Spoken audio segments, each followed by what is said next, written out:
Convido para fazer uso da palavra o senhor Edson Vismona, da Ético, Instituto Brasileiro de Ética Concorrencial.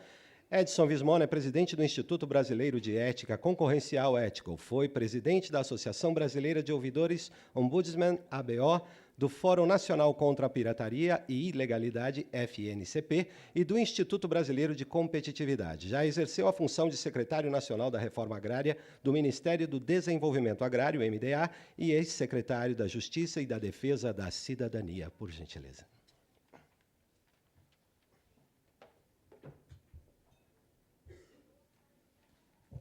Boa tarde. Eu queria, inicialmente, mais uma vez parabenizando o Rodrigo Lobato, pelo tema do nosso seminário. Quando nós fomos convidados para participar aqui no patrocínio, no apoio a essa importante iniciativa, me perguntaram, o tema do seminário será tributos no Brasil? Eu falei, não, tributo ao Brasil.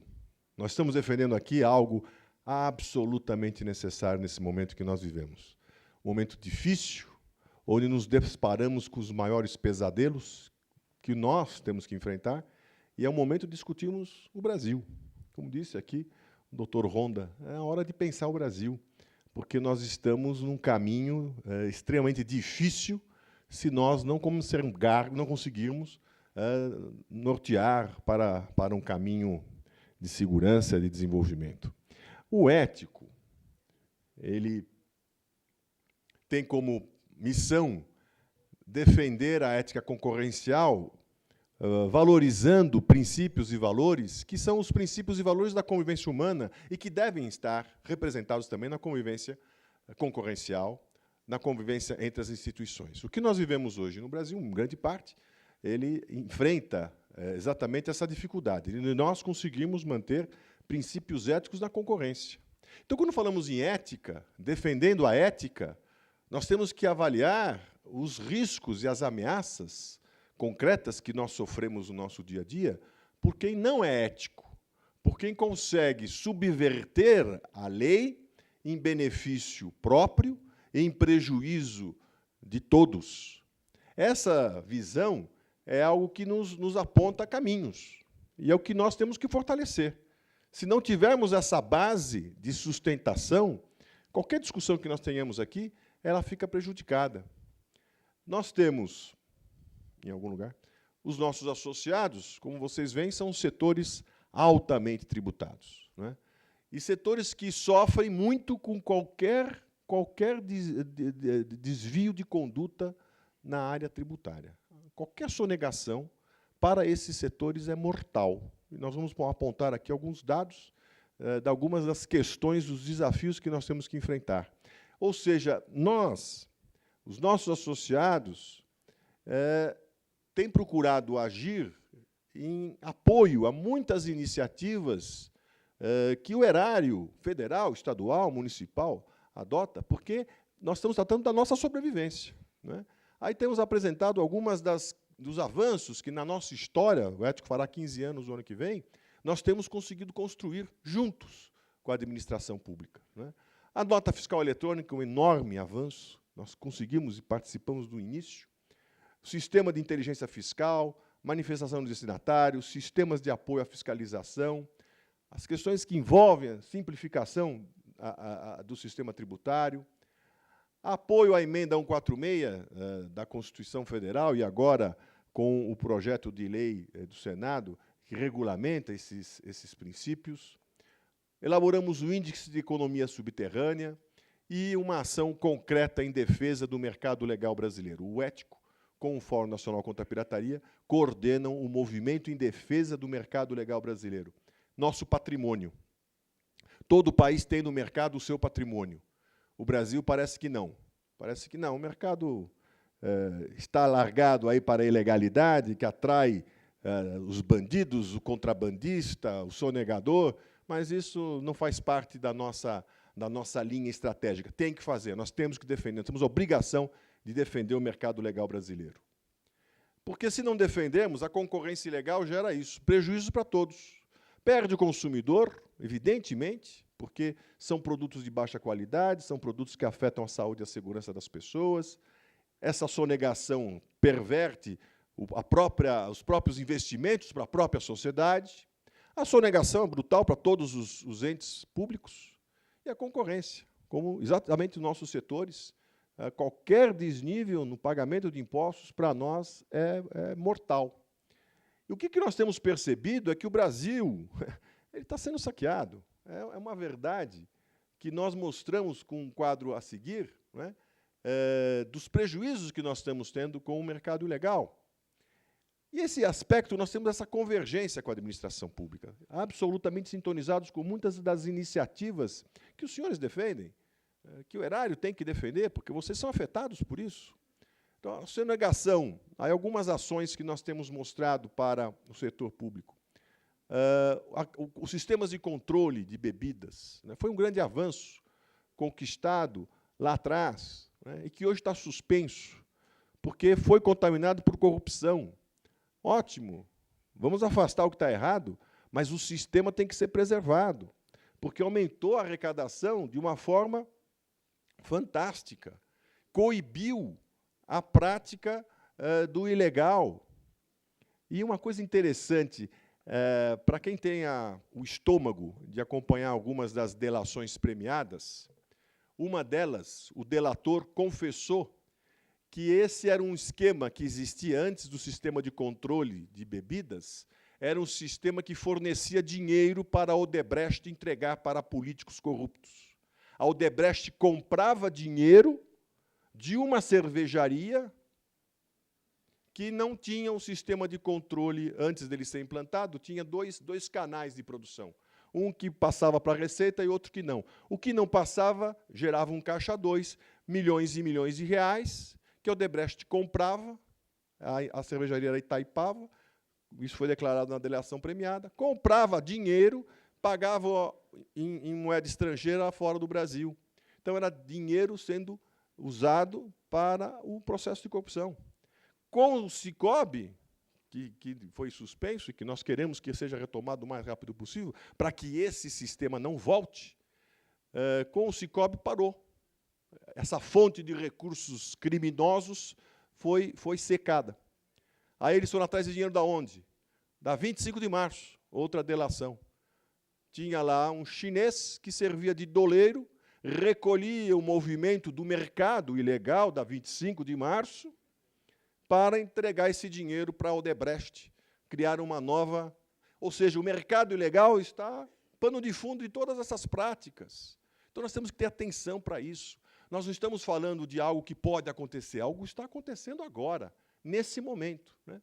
A outra prática, vou aprofundar depois com alguns exemplos, é o devedor contumaz, que afeta o mercado de bebidas, combustível, cigarros, empresas que entram no mercado já com o objetivo de lesar o fisco, de sonegar impostos, faz parte do negócio deles. Não é um devedor eventual. É o devedor contumaz. Faz parte do negócio como burlar o fisco, obter vantagens e, com isso, crescer no mercado. Temos que estar absolutamente atentos a estas práticas. E o comércio ilegal, que eu também vou apresentar aqui alguns dados da repercussão desse comércio ilegal para todos nós. Estamos afetando aí o erário, a concorrência e o consumidor. Temos o Índice de Economia Informal, um trabalho que nós realizamos com a Fundação Getúlio Vargas e com o IBRE, já numa série histórica interessante, mostrando o crescimento ou a situação do mercado informal, que vinha caindo, o mercado informal, pelo índice da FGV, vinha caindo, 2015 subiu, 2016, 2016 subiu um pouquinho também, então estava em 16,1, foi para 16,2, já está em 16,3 do PIB, algo em torno de 983 bilhões de reais que está na informalidade, né? E aí vem a proposta de simplificação, enfim, nós temos que trazer esse empreendedor, que muitas vezes, informalmente, ele está ali sobrevivendo, mas precisamos incorporá-lo ao nosso sistema. Esse é um grande desafio de qualquer reforma tributária que a gente venha desenvolver. Não dá para ler aqui os dados. Eu tenho aí 16 setores da nossa indústria, mostrando as suas perdas com o comércio ilegal. Cada ano, esses setores vão apresentando, às vezes entra um setor, sai outro, mas o dado impressionante. nós perdemos os setores, esses 16 setores, perdem por ano 89 bilhões de reais com o mercado ilegal. Fizemos uma estimativa, coisa de advogado que não é o tributarista, e aí eu já me defendo, de qual a estimativa que seria das perdas causadas por esse comércio ilegal para esses setores. Para o erário é algo em torno de 41 bilhões de reais. Por isso que nós afirmamos que as nossas perdas anuais, e esse dado é de 2016, chega a 130 bilhões de reais ao ano que o comércio ilegal retira do nosso mercado. Eu cito o exemplo do contrabando de cigarros para mostrar aos senhores uma perversão, que é difícil, muitas vezes, conversar com os representantes da área tributária e fiscal do nosso país. 67% do contrabando é de cigarros. Nós temos no Paraguai muitas indústrias de cigarro. O presidente do Paraguai é o dono das maiores. Eles produzem 60 bilhões de cigarros ao ano. Não consomem 2, talvez 3. Ou seja, para consumir tudo, todo mundo teria que fumar e muito. Né? É para o Brasil, vem tudo para o Brasil. Contrabando. O produto sai do Paraguai e vem para o Brasil. Aí, o que nós temos visto? Estamos numa situação difícil de arrecadação. Não podemos aumentar imposto de feijão, óbvio que não. Então, vamos aumentar de bebidas? Vamos aumentar de cigarro, ótimo. O fumante é uma minoria. Nós vamos ter espaço para arrecadar tributando o cigarro. Só que aí a própria OMS reconhece que se você tem o aumento de impostos, você pode diminuir o consumo do cigarro, mas desde que não exista a ameaça imediata do ilegal, do ilícito. E é o que está acontecendo de forma dramática no nosso país. Nós tivemos um aumento de 140% em 5 anos. 140% de aumento de imposto. O mercado legal caiu. O ilegal subiu. Ou seja, nós não estamos diminuindo o consumo de cigarro. Esta Sintex não está tendo esse efeito. Nós estamos aumentando o consumo, só que do ilegal, que não tem nenhuma referência Anvisa, nada, não respeita nenhuma disposição fitossanitária, não emprega um tostão no Brasil, não investe zero no Brasil e está ganhando o nosso mercado. É o que está acontecendo hoje. A sonegação de 5 bilhões, a marca líder de São Paulo, vejam só, São Paulo aumentou o ICMS em 4 meses em 5%. Em São Paulo, o líder é do contrabando. A marca líder do mercado, do maior mercado brasileiro, é contrabando. É uma vergonha, mas isso está sendo apontado. Nós temos que entender essa questão do aumento desproporcional. Alguns casos, aí eu falo dos devedores contumazes. Né? Veja, os prejuízos com esses devedores contumazes que usam a sonegação como negócio é na cerca de 2 bilhões. Falo aí de algumas notícias, de cigarro, 17 bilhões, as empresas que estão aí, listadas, informações da Receita.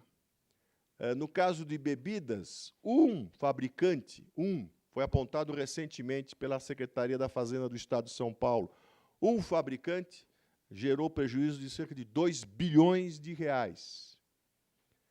E o mesmo com combustível, 2 bilhões de reais. Ou seja, os devedores contumazes estão livres, agindo com liminares e agradecendo porque estão crescendo.